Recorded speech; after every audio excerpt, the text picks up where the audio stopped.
I, being a masochist, sat through season 2 of FUBAR, a show that was bad in season 1 and now only got worse. More talky, more let's have comms chats with people who are not in the same room. Look, Arnold Schwarzenegger is so past his prime, and now it's embarrassing.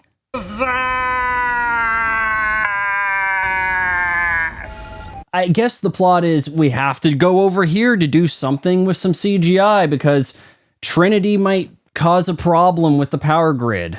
It is off-brand spiritual successor to True Lies, but gets the comedy wrong and gets the action wrong, and now there's even less action. You have way too many doofuses, but I have to say that Monica Barbaro is giving it her all. Rarely does she seem to swap in a stunt double. She is in the right role for a better show. And I didn't even really feel like this show deserved a video, so let's just say that Netflix has a season 2 problem.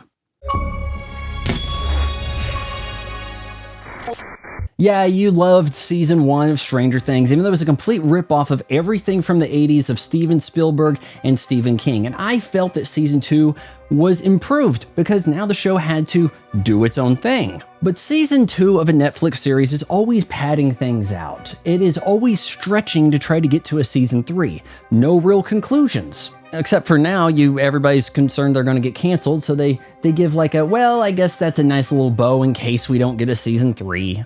There's nothing episodic on Netflix. Everything is serialized. Everything is binge this at once, or it's not relevant the next week. You have to watch all of it now, or you don't get a season 3.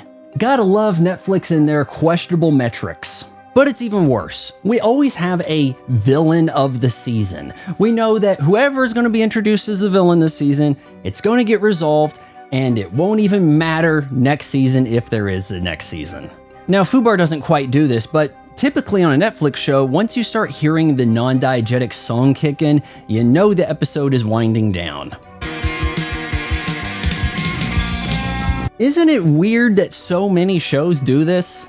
There isn't a good Netflix season 2, and there never will be, because the stakes are, well, we can wait 2 or 3 years to have a season 2. Yeah, we have so many shows greenlit, everybody's waiting for something, except we don't really have a story to tell. We have some characters people might mildly find amusing, and we gotta stretch this out so that we can get more episodes. These serialized Netflix shows are more often than not some kind of cannibalized film concept that gets padded out across, 6, 8 episodes now?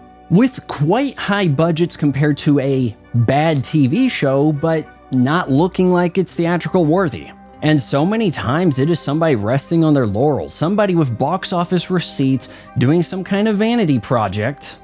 Yeah, hey, we'll back the truck up for you guys over there, and we'll throw in some of the people from craft services sitting about. Hey, you want to be on a show? Come on, get in. I mean, to tell you the truth, I've even devised a Netflix watching scheme where you only have to watch the first scene and the last scene. That's the only time anything pertinent to the story will take place. Except with FUBAR, they kind of try to divide these episodes down the middle weird, where it's like we're doing one activity, and then halfway through the episode, we're talking about the next thing, and that's supposed to keep you gripped to your seat.